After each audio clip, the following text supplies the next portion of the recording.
مشاهدينا الكرام، حياكم الله واهلا وسهلا فيكم، وسعداء جدا بان نلتقيكم في كل اثنين على شاشه تلفزيون الوطن في برنامج في ضيافتهم. هذا البرنامج اللي انطلق منذ سنوات والى اليوم اللهم لك الحمد يحصد نجاحاته بمحبتكم لا شك، من ضيف الى ضيف، من شخصيه الى شخصيه. هذا شيء وهذه قصه ثانيه، لكن قصتنا اليوم احنا متواجدين في جامعه الكويت في هذا المبنى بشويخ. في 1991 كنت انا طالب في هالكليه، وهالكليه هذه جمعت كثير من خلال أروقتها وأقسامها لا شك. أتذكر ذاك اليوم كنت أدرس أدب إنجليزي أول ما دخلت، وبعدين في ولع وشغف في الإعلام حولت إلى قسم الإعلام وانطلقت مع قسم الإعلام، تخرجت والآن أصبحت أمام الكاميرا. ضيفنا اللي راح نكون اليوم في ضيافته أيضا بدأ من خلال هذه الكلية وقسم الأدب الإنجليزي في جامعة الكويت. لا شك كانت له أيام جميلة في هذا المبنى. خلنا أقول حق ضيفي اللي راح اكون في ضيافته، يا طالبه يا هدى حسين، حياك الله، اهلا وسهلا فيك، تفضلي.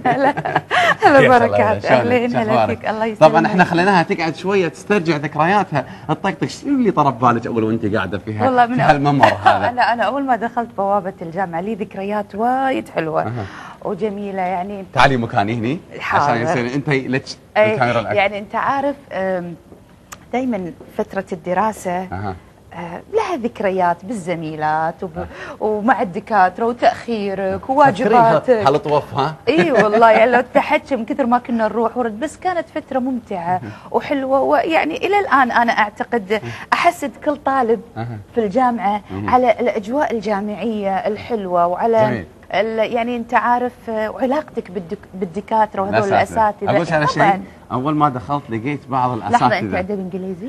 كنت ادب انجليزي اول ما بدات، او حولت بعدين حولت الى قسم الاعلام. شفتي هذه شغله لقيتها صعب؟ توش دريتي فيها؟ يعني لقيتها صعب ادب الانجليزي؟ صعب ادب الانجليزي صعب صراحه، بميولي كاعلامي صعب. لا أنا لا انا عكسك. شفتي؟ اي لا انا عكسك. انا ما ادري لانه انا قبل كنا دشينا بالحوار على طول. رحبي بالساده المشاهدين. انت الله يسعدك غني. عموما اعزائي المشاهدين، اهلا وسهلا فيكم، وانتم في ضيافتي وضيافه ايضا بركات، ويسعدني اني انا اكون معكم في هذه الحلقه، وان شاء الله اكون خفيفه عليكم وعلى مشاهدينا الاجمعين ان شاء الله.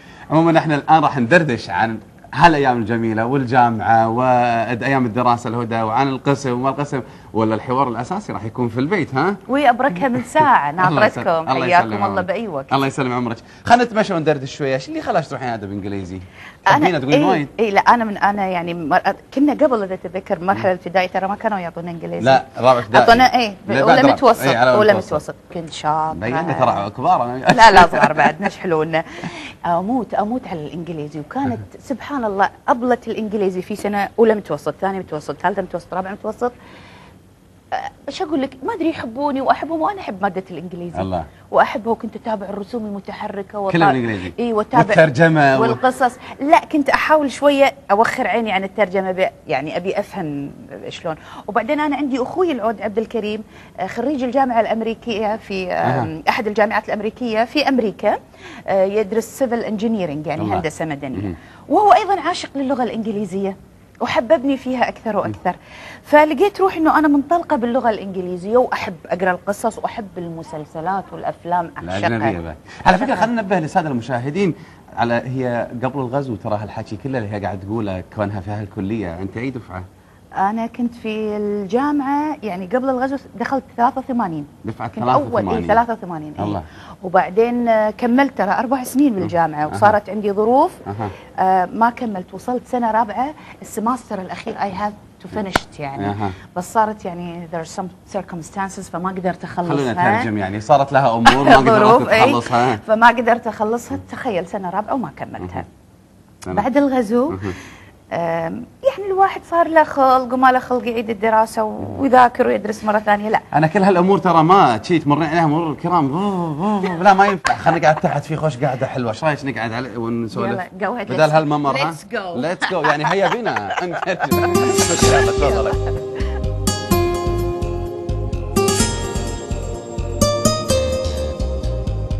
تخيل عزيزي المشاهد، طالب عمره لا تقول عمري يا ويلك. عمره ايش تقول؟ طالب عمره فوق اقول 25 سنه يعني. زين كذي؟ زين حلو. ايش اللي دفعك 27 سنه يعني مو وايد. ايش اللي دفعك للدراسه؟ او تكمله الدراسه من جديد؟ لا على فكره انا ما كملت، رجعت من الاول كلش. سنه يعني اولى. الحين تدرسين من جديد؟ اي والحين خلاص سنه رابعه خلصت. ما شاء الله. اللي حصل انه قلت لك انا بعد ما صارت لي ظروف وما قدرت يعني اكمل الجامعه، جامعه الكويت، وبعد ما ظروف الغزو والامور اللي صارت وهذا، سمعت انه الجامعه العربيه المفتوحه فتحت في الكويت. حلو. فكنت خايفه من حكايه انه يعني الشهاده يرضون فيها ما يرضون فيها، مقبوله ما مقبوله، الا اتصلنا في التعليم العالي وقال لك لا اوكي معترف فيها ومدعومه ومسنوده من الامير طلال بن عبد العزيز وما اعرف ايه. ففرحت على طول، فتحت النت وانا واختي وشفنا شنو التخصصات، لقيت ادب انجليزي. حلو، العشق الاولاني. اي فلقيت زين اوكي يعني. طبعا شوف للامانه كلمه انقل، انا مالي خلق دراسه كان ولا حابه اكمل. طيب اللي لحت علي وكلت شبدي وعورت قلبي وراسي ودوختني ويننتني وطفرتني اني لازم اكمل دراسه وادش من يد ويديد، مو يعني اعاد المواد، دشي عشان تنفضين الغبار ويعني وترجعين من اول اقوى وتعرفين المواد. والله عزيمه. هذه اختي نجاة، اختي العوده نجاة، مسيها بالخير. ايه كانت تقول لي وكل يوم اقول لها اي اوكي ان شاء الله الشهر اللي جاي اروح، اوكي السمستر اللي جاي اروح، اي ان شاء الله بعدين اروح. كان تقول لي عفيه اترجاك انت ما عليك، انت بس تدخلي الجامعه. خليها متحمسه كذي انها تشجعك في الدراسه. تقول لي ما يصير فنانه مثلك وكنتي وصلتي سنه رابعه وانت بهالاسم والناس تحبك وسمعه، وحلو الفنان يكون كمل تعليمه. حلو معاها. مو حلو تكون بس ثانويه عامه وخلاص. اوكي حلوه الثقافه، شو اللي يمنع انها تكون مدعومه بشهاده اكاديميه عندك؟ طيب هل انت متفوقه مثل ما انت في الدراسه، مثل ما انت متفوقه في التمثيل؟ انا شاطره بالدراسه يعني مواظبه على الحضور وشاطره في التي ام ايز اللي هي الواجبات. حلو.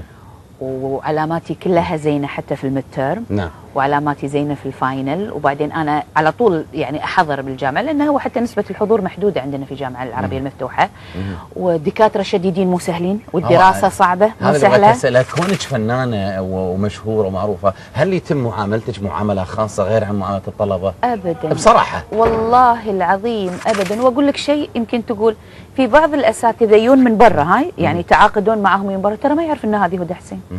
مو بالضروره الكل يشاهد التلفزيون ويعرف، يعني انا اقولها صراحه مو بس يمكن من تجمع الطلبه حوالينك مثلا. ابدا لانه الطالبات لما يدخلون المحاضره يعني في البدايات قبل لا يدخل الدكتور اوكي نسلم على بعض ويسالوني عن شغلي وما شغلي وكذي، بس بعدين لما يدخل الدكتور لا احترامه وتقديره، فالكل هس يسكتون. في يعني دكاتره كثير اخلص السمستر هو كان عندنا فنان احنا واحنا ما ندري. تخيل الله بعد عقب ما اخذت النتيجه خلاص، عقب ما خلص اي كان عندنا فنان. بعدين انا جريئه يعني احب اشارك، غلط صح اشارك. فالفت انتباه الدكتور، عرفت يعني، واكون محضره للماده. يعني عمري ما احب مثلا، نادر ساعات تصير معي حسب ظروفي تصويري المسرح وشغلي، انه ما اكون ما محضره يعني الهوم ورك اللي هو يطالبه من عندنا. بس لما اروح محضره لا اكون واثقه من نفسي، فادخل مع الدكتور في نقاشات. جميل. انت الان في اي مرحله بالسنه النهائيه؟ سنه رابعه. سنه رابعه ما شاء الله، والله مرت السنين. راح العمر. العمر كله لكم وللمشاهدين ان شاء الله. هل ناوي تكملين ماجستير ودكتوراه ان شاء الله؟ والله اختي نجاة ملوعتني بعد تبيني دكتوره تبي الدكتوره تقول مشتهيه اسمع دكتوره هدى. والله هو في نيه يعني انا لقيت الدراسه حلوه وهي متعبه تعور القلب شلون تنظمين ما بين وقتك في عملك كفنانه وما بين الدراسه؟ عندك جدول معين؟ والله اني تعبانه فيها بامانه، تعبانه فيها، بس لولا يعني تفهم بعض الدكاتره لظروفنا احيانا انهم ياجلون المواعيد، يعني متفهمين لظروف مو بس هدى، لكل الطلبه اللي عندنا. انت عارف الجامعه هذه تضم كل الفئات العمريه ومختلف الجنسيات، لانها الجامعه العربيه المفتوحه.